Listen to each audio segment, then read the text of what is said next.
অন্নপূর্ণা যোজনার সূচনা করলেন মুখ্যমন্ত্রী শুভেন্দু অধিকারী। অর্থাৎ আজ থেকেই মহিলাদের অ্যাকাউন্টে ৩,০০০, ভারতীয় নয় এমন যেন কারো হাতে সরকারি টাকা না যায়। ২৮,২৫,০০০-এর বেশি মহিলার অ্যাকাউন্টে এই টাকা ঢুকবে। 7 দিন অন্তর তালিকা সংশোধন করা হবে। চলবে এই প্রক্রিয়া আগামী 3 মাস। আগের সরকারের আমলে পুরুষদের অ্যাকাউন্টেও লক্ষ্মীর ভান্ডারের টাকা, ভোটার তালিকায় বাদ যাওয়া বহু নাম ছিল লক্ষ্মীর ভান্ডারে। আর ঠিক কি বললেন মুখ্যমন্ত্রী শুভেন্দু অধিকারী, শোনাবো। অন্নপূর্ণা যোজনা, এখানে আমরা নতুন করে ফর্ম দিয়ে নথিভুক্ত করার কাজ শুরু করেছি। আমরা এই প্রক্রিয়াকে 3 মাস ধরে চালাবো ঠিক করেছি। যখন যখন যেমন ফর্ম আসবে এবং ভেরিফিকেশান হবে, সাথে সাথে তাদের অ্যাকাউন্টে 3,০০০ টাকা চলে যাবে। আমি অত্যন্ত খুশির সঙ্গে ঘোষণা করতে চাই, গত 3 দিন প্রধান সচিব পর্যায়ে আধিকারিকরা জেলা থেকে জেলা শাসকদের, বিডিওদের সাহায্য নিয়ে এবং একটা বড় অংশের জনপ্রতিনিধি তাদেরও প্রত্যক্ষ সহযোগিতা নিয়ে, সর্বোপরি জনগণের অংশগ্রহণে, মা বোন দিদিদের অংশগ্রহণে আমরা ভেরিফিকেশান করা ফর্ম পেয়েছি বা আমরা পোর্টালে নথিভুক্ত করতে পেরেছি 28,25,769 জন। 28,25,769 জনের অ্যাকাউন্টে প্রধানমন্ত্রী নরেন্দ্র মোদীজির গ্যারেন্টি স্কিম, ডবল ইঞ্জিন সরকার আপনাদের অ্যাকাউন্টে ট্রান্সফার করলো।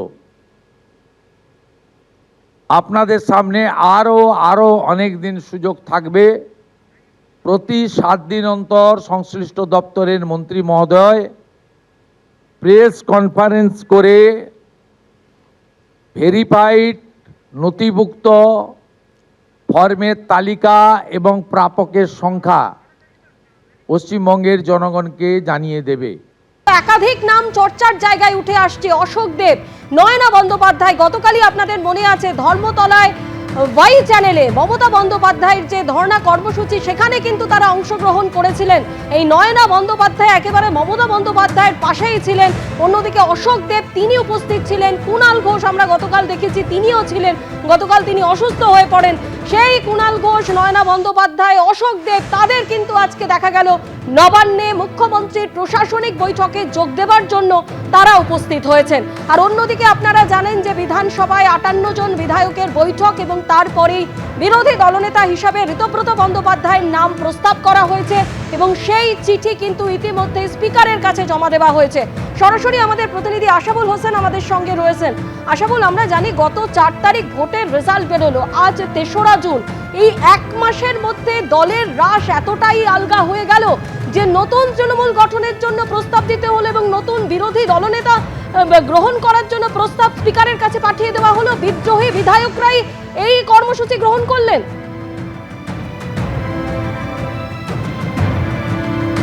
স্বর্ণালী, তুমি একেবারে ঠিকই বলেছো। আজকে 3রা জুন এবং একটি ঐতিহাসিক ঘটনার সাক্ষী থাকলো এই বিধানসভা। কারণ বিধানসভার ইতিহাসে এমন ঘটনা ঘটেছে, এমন কোনো নজির নেই এবং এমন কোনো নজির শরণাতীত কালের মধ্যে এই বিধানসভায় হয়নি বলে আমরা ইতিহাস খতিয়ে দেখে সেটা জানতে পারছি। একটা আসল তৃণমূলকে তার লড়াই আজকে শুরু হয়ে গেল এই বিধানসভার অন্দরেই। কারণ আসল তৃণমূল দাবি করে তৃণমূলের পক্ষ থেকে খোদ দলের যে সর্বভারতীয় সাধারণ সম্পাদক অভিষেক বন্দ্যোপাধ্যায়, তিনি একটি চিঠি অধ্যক্ষকে পাঠিয়েছিলেন এবং তাতে বিরোধী দলনেতা হিসাবে শোভনদেব চট্টোপাধ্যায়, মুখ্য সচেতক হিসাবে ফিরহাদ হাকিম এবং 2 উপনেতা নয়না বন্দ্যোপাধ্যায় এবং অসীমা পাত্র, তাদের নাম জানিয়ে দেওয়া হয়েছিল।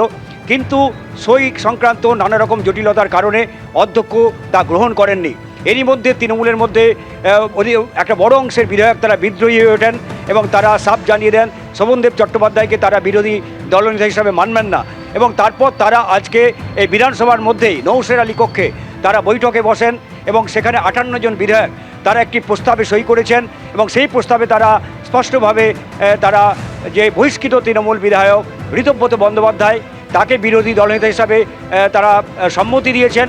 অন্যদিকে তারা হচ্ছে উপদলনেতা হিসাবে 4 জনকে ঠিক করেছেন। একজন হচ্ছে সন্দীপন শাহ, জাভেদ খান, শিউলি শাহ এবং সাবিনা ইয়াসমিন, এবং মুখ্য সচেতক আখরুজ্জামান। এই আখরুজ্জামান হচ্ছে তৃণমূল সরকারের প্রাক্তন মন্ত্রী। ফলে একটা পাল্টা চ্যালেঞ্জ তারা ছুড়ে দিয়ে অধ্যক্ষের কাছে তারা চিঠি জমা দিয়েছেন, অধ্যক্ষের সঙ্গে দেখা করেছেন এবং দাবি করেছেন যে তারাই আসল তৃণমূল এবং তারাই বিরোধী দলের স্বীকৃতি দেওয়া হোক। কিন্তু তারা সাদা কাগজে লিখেছেন। এবং আরেকটি গুরুত্বপূর্ণ ঘটনা, তাতে তারা তৃণমূল নেত্রী মমতা বন্দ্যোপাধ্যায়কে দলনেত্রী হিসাবে মেনেছেন। ফলে অনেকগুলো আইনগত দিক কিন্তু এর মধ্যে জড়িয়ে রয়েছে।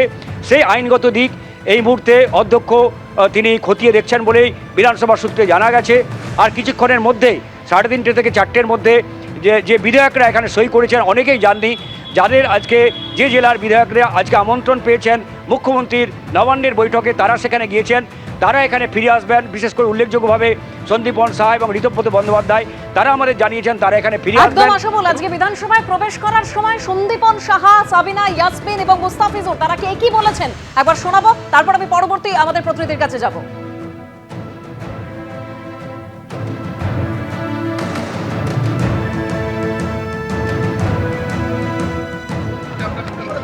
করার পরে যা বলার মিটিং এর পরে বলে গেলেন যে আমরা বিরোধী দলনেতা নতুন করে স্থির করতে চাই। সন্দীপন এবং ঋতব্রত যা সিদ্ধান্ত নিচ্ছে আমরা সহমত পোষণ করে এগোবো।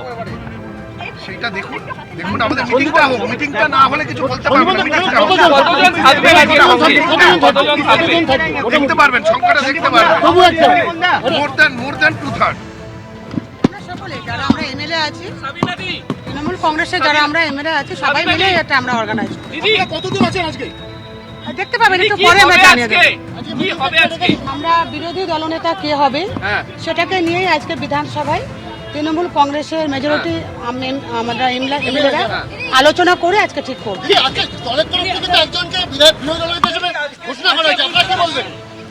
এখনো পর্যন্ত তো আমাদের অফিসিয়ালি উনি পাননি।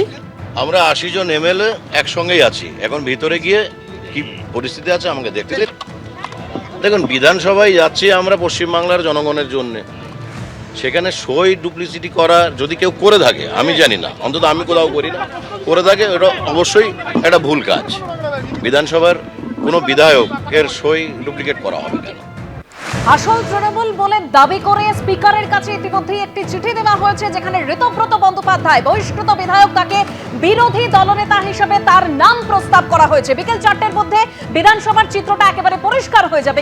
এবিপি আনন্দ, এগিয়ে থাকে, এগিয়ে রাখে।